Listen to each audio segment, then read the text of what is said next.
एक तरफ कहते हैं कि मजबूत प्रधानमंत्री हैं और दूसरी तरफ डर करके भाग जाते हैं। मगर मैं कहता हूं पंतप्रधान पूरे देश के हैं, खाली बीजेपी के नहीं। ठीक बात है। तो प्रधानमंत्री अगर किसी पार्टी के नहीं होते हैं तो किसी पार्टी का जाकर के चुनाव प्रचार भी नहीं करना चाहिए। आजकल 2 दिन से टीवी में चल रहा है कि प्रधानमंत्री जी के सुरक्षा में चूक हो गई। 24 घंटा यही चल रहा है। एक तो प्रधानमंत्री के पास 56 इंच का सीना है, तो फिर उनके घबराने की क्या जरूरत है। दूसरा कह रहे हैं कि प्रधानमंत्री किसी पार्टी के नहीं होते हैं, देश के होते हैं। ठीक बात है। तो प्रधानमंत्री अगर किसी पार्टी के नहीं होते हैं तो किसी पार्टी का जाकर के चुनाव प्रचार भी नहीं करना चाहिए। और तीसरा कि अगर सिक्योरिटी लैप्स हुआ है तो आप प्रधानमंत्री हैं, आपके पास सरकार है, गृह मंत्री आपका दोस्त है, जय शाह का पप्पा अमित शाह, एसपीजी उसके अंडर में है। आप जांच करा करके देख लीजिए कि कहां लैप्स हुआ है। पाकिस्तान जाकर के बिरयानी खाए तब इनको डर नहीं लगा, अपने ही देश में घूमने में इनको डर लग रहा है।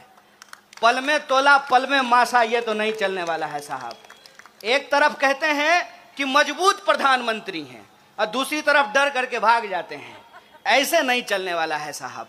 आप मुद्दे को भटकाना बंद कीजिए।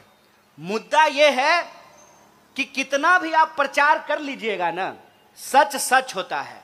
एक बात बताइए कि नारियल के पेड़ के नीचे खड़ा हो जाएं और हम 1 लाख बार बोलें आम है आम है आम है, तो नारियल आम हो जाएगा। कहते हैं बंदर क्या जाने आदि का स्वाद, बंदर क्या जाने आदि का स्वाद और संघी क्या जाने आजादी का स्वाद। जो लोग इस देश की आजादी में शामिल नहीं थे, जिन लोगों ने इस देश को आजादी नहीं दिलाई, उनको इस देश की आजादी से प्यार भी नहीं है। कहते हैं ना, जो बनाता है उसी को दर्द होता है।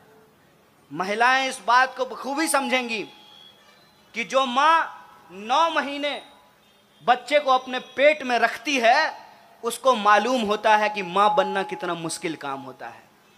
जो घर छोड़ करके भाग गए हैं, जो घर नहीं चला पाए हैं, वो देश क्या खाक चला पाएंगे।